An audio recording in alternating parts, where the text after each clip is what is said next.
दोस्तों, स्वागत है आप सभी का हमारे YouTube channel mission government teacher SP में। आज मैं आपके लिए लेकर आया हूँ नोट्स के रूप में अपने खुद के बनाए हुए भारत के वन। यहाँ से प्रश्न आपका एक दो पक्का तैयार होगा, तो आप क्लास को अंत तक देखते रहें। भारत के वन की बात करते हैं। भारत में सर्वप्रथम 1894 वन नीति लाई गई। दोस्तों, कब लाई गई? 1894 में। स्वतंत्रता की भारत की राष्ट्रीय वन नीति 1952 में आई, यानी स्वतंत्रता के बाद में भारत की जो राष्ट्रीय वन नीति आई थी 1952 में आई थी। इसके अनुसार भारत में 33.33% वाघ पर वन होना अनिवार्य होता था। यानी जब स्वतंत्रता के बाद में भारत की जो राष्ट्रीय वन नीति आई थी उसके हिसाब से 33.33% भाग पर क्या होना चाहिए? वन होना चाहिए। 1972 में भारत सरकार द्वारा राष्ट्रीय वन्य जीव नीति लाई गई। ध्यान रख लेना दोस्तों, भारत सरकार द्वारा राष्ट्रीय वन्य जीव नीति कब लाई गई? 1972 में। कब लाई गई? 1972 में।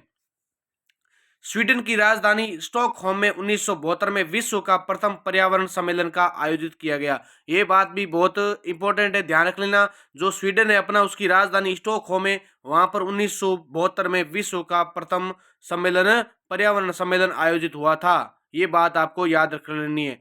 इसमें क्या हुआ? तो इसमें विश्व के 119 देशों ने भाग लिया। इसलिए 5 जून को प्रतिवर्ष विश्व पर्यावरण दिवस मनाया जाता है। 5 जून 2020 की थीम क्या थी? तो टाइम फॉर नेचर। ध्यान रख लेना दोस्तों, 5 जून 2020 की थीम थी अपने टाइम फॉर नेचर। यूएनईपी संयुक्त राष्ट्र पर्यावरण विकास कार्यक्रम, जिसका मुख्यालय अपना केन्या की राजधानी नैरोबी में। दोस्तों ध्यान रख लेना, जो राष्ट्रीय पर्यावरण विकास कार्यक्रम है उसका मुख्यालय कहां पर है? केन्या की राजधानी नैरोबी। कहां पर है? केन्या की राजधानी नैरोबी में। फिर बात करते हैं दोस्तों, 1973 में प्रोजेक्ट टाइगर योजना शुरू होती है। कब होती है? यहां से प्रश्न फिक्स बनता है, चाहे प्रोजेक्ट टाइगर योजना पूछ ले, चाहे भारत सरकार द्वारा पूछ ले, या और कोई पर्यावरण नीति कोई भी पूछ लेता है, यहां से प्रश्न बन जाता है। तो 1973 में प्रोजेक्ट टाइगर योजना शुरू होती है कैलाश सांकला के प्रयासों से। किसके प्रयासों से? कैलाश सांकला के। इसीलिए इसको क्या बोलते हैं? टाइगर मैन के नाम से जाना जाता है। 1980 भारतीय संसद द्वारा वन कानून बनाया जाता है, जबकि 1986 में भारतीय संसद द्वारा पर्यावरण कानून बनाया जाता है। एक बार आप क्लास को पूरा देख लोगे तो आपका टॉपिक क्लियर है। 1988 में नवीनतम राष्ट्रीय वन नीति जो कि संशोधित बनाई गई थी, इसी के अनुसार 33.33% भाग पर क्या होना चाहिए? वन होना चाहिए। जबकि बात करते हैं मैदानी भागों में, तो मैदानी भागों में दोस्तों 20% वन होना चाहिए, और पर्वतीय प्रदेशों में 60% वन अनिवार्य माना गया था।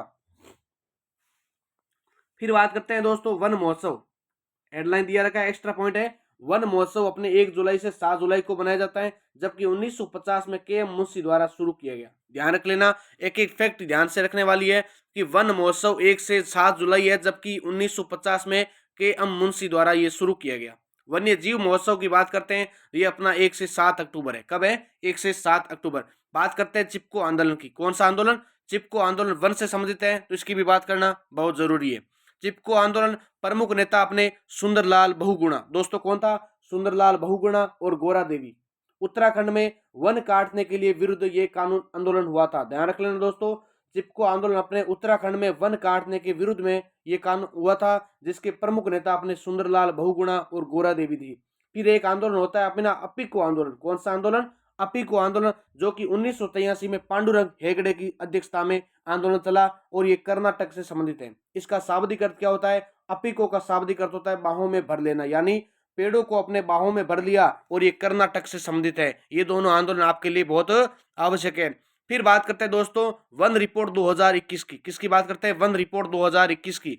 आईएफसी द्वारा जारी है। वन रिपोर्ट कौन जारी करता है? आईएफसी द्वारा जारी। जबकि बात करते हैं वन रिपोर्ट की स्थापना 1981 में, जिसका मुख्यालय कहां पर है? वन विभाग का बात करते हैं, सॉरी, तो वन विभाग का मुख्यालय देहरादून में, और इसकी स्थापना अपने 1981 में होती है।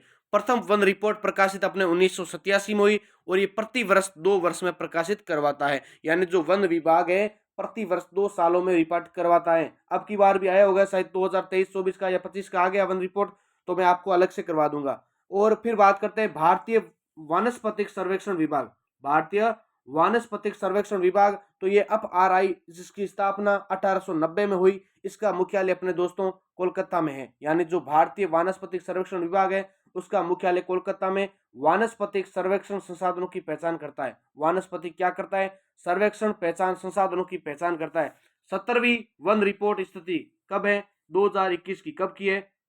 2021 की। और इसको तैयार कौन करता है? तो IFS यानी भारतीय पर्यावरण, वन एवं जलवायु परिवहन मंत्रालय द्वारा इसके तैयार की जाती है। इसके अनुसार देश में क्या होता है? तो देश में कुल वनावरण 7,13,789 वर्ग किलोमीटर है।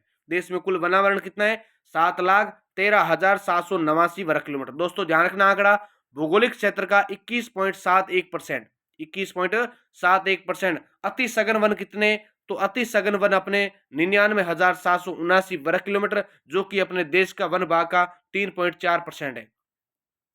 मध्यम सघन वन की बात करते हैं तो अपने 3,06,890 वर्ग किलोमीटर, जो कि कुल वन क्षेत्र का 9.33% भाग है। जबकि खुले वन की बात करते हैं, ये अपने 3,07,120 किलोमीटर वर्ग किलोमीटर, जो कि अपने 9.34 वर्ग किलोमीटर ये परसेंट का भाग माना जाता है। बात करते हैं हिमालय दिवस की। किसकी दिवस? हिमालय दिवस। दोस्तों हिमालय दिवस 9 सितंबर को मनाया जाता है। कब मनाया जाता है? 9 सितंबर को। जबकि ओजोन दिवस की बात करते हैं तो ओजोन दिवस दोस्तों प्रति वर्ष 16 सितंबर को मनाते हैं। कब मनाते हैं? 16 सितंबर को मनाते हैं। ये आप ध्यान रख लेना। फिर बात करते हैं, भारत विश्व में वन की दृष्टि से 10वां स्थान रखता है। यानी भारत है वो विश्व में वन की दृष्टि से अपना स्थान कौन सा रखता है? 10वां स्थान रखता है। जबकि पहला स्थान रूस रखता है। कौन रखता है? रूस रखता है। और दूसरा स्थान अपने ब्राजील देश रखता है। वनों के मामले में रूस प्रथम स्थान पर और दूसरे स्थान पर अपना ब्राजील देश है। ओमान देश में वन नहीं है।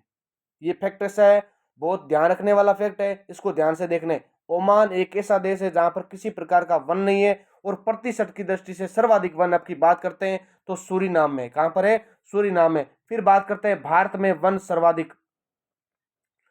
भारत में वन सर्वाधिक कहां कहां, किस जिले में, और परसेंट के हिसाब से भी देखेंगे और अनुपात के हिसाब से भी देखते हैं। तो मध्य प्रदेश में अपने भारत में सर्वाधिक वन पाए जाते हैं। कितने वन है? तो 77,482 वर्ग किलोमीटर। कितने हैं? 77,482 किलो वर्ग किलोमीटर। दोस्तों आंकड़ा ध्यान रखना। जबकि अरुणाचल प्रदेश में अपने दूसरे स्थान पर 66,618 वर्ग किलोमीटर। कितना है? 66,618 वर्ग किलोमीटर। छत्तीसगढ़ में अपने वन 55,619 वर्ग किलोमीटर है। ये आंकड़ा अपने 2021 की रिपोर्ट के अनुसार बताया जा रहा है। ठीक है। फिर प्रतिशत में देखते हैं तो मिजोरम पहले स्थान पर है 85% के साथ, अरुणाचल 79% और मेघालय अपना 76% के साथ तीसरे स्थान पर बना हुआ है। वन वर्षा व तापमान का अनुसरण करते हैं। वन क्या करते हैं? वर्षा और तापमान का अनुसरण करते हैं। फिर बात करते हैं दोस्तों, भारत की वनस्पति को निम्न भागों में बांटा है। यानी जो भारत की जो वनस्पति है उसको कुछ भागों में बांटा है, जो कि प्रमुख रूप से 6 भागों में बताया जाता है। पहला है पर्वतीय वन, दूसरा उष्ण कटिबंधीय सदाबहार वन, तीसरा दोस्तों कंटीले व झाड़िया वन, चौथा पर्णपाती अर्ध पर्णपाती वन, और पांचवा शुष्क पर्णपाती वन, और छठा इसका ज्वारीय या मैग्रोव वन। कौन सा वन है? ज्वारीय या जो दलदली भागों में पाया जाता है वो होता है मैग्रोव वन। सबसे पहले बात करते हैं दोस्तों पर्वतीय वन की। कौन सा वन? पर्वतीय वन की बात करते हैं। क्या होता है पर्वतीय वन? क्या विशेषता है इसकी? कहां पाए जाते हैं? एक एक पॉइंट की बात करेंगे। पर्वतीय वन ये उत्तरी पर्वतीय राज्यों में जैसे यूटी में पाए जाते हैं। कहां पे? यूटी कंट्रीज में पाए जाते हैं। इसमें ऊंचाई की ओर जाने पर विविधता मिलती है। यानी जो पर्वतीय वन होते हैं दोस्तों, इसमें ऊंचाई की ओर जाने पर विविधता मिलती है। इनका आर्थिक महत्व कम होता है। इनका आर्थिक महत्व यानी ये इनकम करने में या इनकम के मामले में क्या होते हैं? कम माने जाते हैं। महत्व इनका कम होता है। जबकि ये दुर्गम पहाड़ी प्रदेश में पाए जाते हैं। कहां पर पाए जाते हैं? दुर्गम पहाड़ी प्रदेश में पाए जाते हैं। दोस्तों ध्यान रख लेना। इसका प्रमुख वृक्ष कौन सा है? एक तो अपना देवदार, जो कि हिमाचल प्रदेश का राज्य वृक्ष है। हिमाचल प्रदेश का राज्य वृक्ष देवदार है और सर्वाधिक ऊंचाई पर यह वन पाया जाता है। दूसरा वन अपने स्प्रूस है, स्प्रूस। तीसरा चीड़, चौथा स्वीलर फट, पांचवा स्लोवर आदि ये वन इसमें पाए जाते हैं। जम्मू में मर्ग, मर्ग, और उत्तराखंड में प्यार, बुगल्यार कहते हैं। जम्मू में क्या बोलते हैं इसको? किसको? जो ये होता है प्रमुख रूप से ये जो घास है उसको, उसका नाम है घास मैदान है। अल्पाइन वनस्पतियां मिलती है, कोणधारी सदाहरित वन मिलते हैं, शंकुधारी पर्णपाती वन मिलते हैं। जबकि समूह में इन वनों को, इन घासों को क्या बोलते हैं? मर्ग। उत्तराखंड में प्यार, बुगल्यार घास कहते हैं। बात करते हैं आगे नेक्स्ट दिवस कौन सा आ गया अपने हर पेज के ऊपर एक्स्ट्रा दिवस लिखे हुए हैं। बात करते हैं जल दिवस की। दोस्तों जल दिवस मनाते हैं अपना 22 मार्च को। कब मनाते हैं? 22 मार्च को मनाते हैं। पृथ्वी दिवस अपने 22 अप्रैल को मनाते हैं। और जैव विविधता दिवस दोस्तों 22 मई को मनाते हैं। तो 22 वाली डेट ध्यान रख लेना। जल दिवस 22 मार्च, पृथ्वी दिवस 22 अप्रैल और जल जैव विविधता दिवस 22 मई। तो तीनों चीजें लगातार आ रही है, कंटिन्यू हर मंथ में आ रही है। ऐसे आप फैक्ट को याद कर सकते हो। मार्च अप्रैल मई 22 है तो जल पृथ्वी जैव, जल पृथ्वी जैव, अगर जल है तो पृथ्वी है और पृथ्वी है तो जीवन है, ऐसे आप भी याद कर सकते हो। फिर अगले वनों की बात करते हैं दोस्तों, तो उष्ण कटिबंधीय सदाबहार वन। कौन से वन? उष्ण कटिबंधीय सदाबहार वन। 200 सेंटीमीटर से अधिक वर्षा वाले क्षेत्र में ये वन पाए जाते हैं। पूछ ले आपको कि विशेषता की उष्ण कटिबंधीय वन कहाँ पाए जाते हैं? जहां पर 200 सेंटीमीटर से अधिक वर्षा होती है वहां पर अपने उष्ण कटिबंधीय सदाबहार वन पाए जाते हैं। ये हमेशा हरे भरे रहते हैं, इसलिए इसका नाम सदाबहार वन है। इनके पेड़ों की ऊंचाई दोस्तों 60 मीटर होती है। कितनी होती है? इनके पेड़ों की ऊंचाई दोस्तों 60 मीटर प्रमुख रूप से पाई जाती है। फिर बात करते हैं अपने, ये उच्च जैव विविधता वाले वन होते हैं। क्या होते हैं? ये उच्च जैव विविधता वाले वन पाए जाते हैं। फिर क्या होते हैं? ये उच्च जैव विविधता वाले वन होते हैं। इसमें क्या होता है? एक तो लियाना लताएं होती है। लियाना लता ये इस प्रकार का वन होता है, यानी ये शंकु के आकार का एक वन दूसरे वन से जुड़ा हुआ होता है। तो डायग्राम के माध्यम से आप देख सकते हैं, ये लियाना लताएं होती है। इसमें त्रिस्तरीय वन होती है, घास नहीं पाई जाती और इनका आर्थिक महत्व नहीं होता है। इनका क्या नहीं होता? आर्थिक महत्व बिल्कुल नहीं होता। इनका उच्च स्तरीय जैव विविधता, सघनता, ये भारत में ये वन पश्चिमी घाट सह्याद्री इलाकों में पाते हैं। यानी ये जो वन होते हैं भारत में प्रमुख रूप से क्या होते हैं? सह्याद्री इलाकों में, यानी शिलांग पठार, अंडमान निकोबार में पाए जाते हैं। पूछ लेते हैं आपको कि ये वन कहाँ पाए जाते हैं, तो अपने अंडमान निकोबार में ये वन पाए जाते हैं। उत्तरी सह्याद्री प्रदेश में इन वनों को सोलास वन कहते हैं। प्रश्न आ जाता है कि जो उष्ण कटिबंधीय सदाबहार वन है उनको सह्याद्री प्रदेश में किस नामों से जाना जाता है? तो अपने सोलास नाम से जानते हैं। किस नाम से? सोलास नाम से। इनकी लकड़ी कठोर होती है। इनकी लकड़ी कठोर होती है। इनकी विशेषता है, अंडमान निकोबार का 95% भाग इन्हीं वनों से भरा हुआ है। कौन से वनों से? सोलास वनों से। फिर बात करते हैं इसके प्रमुख कुछ वन भी हैं, महोगनी, रोजवुड, आबूनस, सिनकोना, जारुल, बेंत, रबड़। दोस्तों याद करना इनको, प्रमुख वन कौन कौन से, साथ साथ बोलते रहे। महोगनी, रोजवुड, आबूनस, सिनकोना, जारुल, बेंत, रबड़ आदि इसके वन होते हैं। और ये प्रमुख रूप से ध्यान रखने वाली बात है कि अपने 95% भाग अंडमान निकोबार पर पाए जाते हैं। लकड़ी कठोर होती है, सोलास वन कहते हैं इनको, और पश्चिमी घाट सह्याद्री में पाए जाते हैं। फिर बात करते हैं दोस्तों अपने उष्ण कटिबंधीय अर्ध पर्णपाती वन। कौन से वन है? उष्ण कटिबंधीय आर्द्र पर्णपाती वन। ये वन कौन से होते हैं? तो ये वन दोस्तों ग्रीष्म ऋतु में पूर्व एक साथ अपनी पत्तियां गिरा देते हैं। आप सोच रहे होंगे दोस्तों साथ फास्ट फास्ट क्यों बोल रहा हूं, तो आपका मैं सोच रहा हूं कि कम से कम वीडियो में आपका टॉपिक क्लियर हो जाए। यानी ये जो ग्रीष्म ऋतु में पूर्व एक साथ अपनी पत्तियां गिरा देते हैं, इसलिए इसको क्या बोलते हैं? पर्णपाती वन कहते हैं। इन्हें मानसूनी व पतझड़ वन भी कहते हैं। क्या बोलते हैं इनको? मानसूनी और पतझड़ वन भी कहते हैं। ये भारत में सर्वाधिक वन पाए जाते हैं। पूछ ले आपको कि भारत में सर्वाधिक कौन से वन पाए जाते हैं? उष्ण कटिबंधीय आर्द्र पर्णपाती वन। ठीक है। इसकी औसत वर्षा की बात करते हैं तो अपने 100 से 200 सेंटीमीटर होती है। इन वनों का आर्थिक महत्व सर्वाधिक है। इसका क्षेत्र दोस्तों प्रायद्वीपीय का उत्तर पूर्वी पठार भाग है। कौन सा है?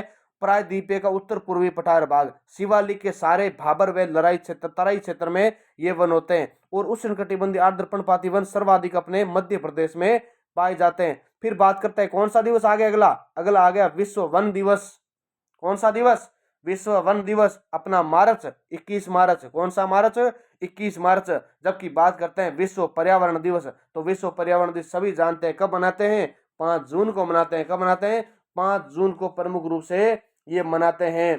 फिर बात करते हैं अपने, इसमें प्रमुख वृक्ष देखते हैं तो इसमें देखते हैं सागवान हो गया, शीशम हो गया, पलास हो गया, बरगद हो गया, आम हो गया, महुआ हो गया, बांस, खेर, त्रिफला, सखुआ, सागवान, तिक्स, सखुआ, साल, शीशम की लकड़ियां फर्नीचर बनाने में काम करती है। ये आपको एक्स्ट्रा बातें ध्यान रखनी है। जो अपने सागवान वन है, शीशम वृक्ष है, हम आमतौर पर देखते हैं कि घरों में हमें दरवाजे बनाने पड़ते हैं लकड़ियों के, या अपने कोई लकड़ी का काम करता है तो उसके क्या होता है, प्रमुख रूप से वो यही कहता है कि एक तो क्या होनी चाहिए, सागवान की लकड़ी, शीशम की लकड़ी, ये क्या होती है, मजबूत लकड़ियां होती है और ये एक आसानी से हर जगह नहीं मिल पाती है, इसलिए ये लकड़ियां बहुत इंपॉर्टेंट महत्वपूर्ण होती है। फर्नीचर के काम में ये लकड़ियां प्रमुख रूप से आती है।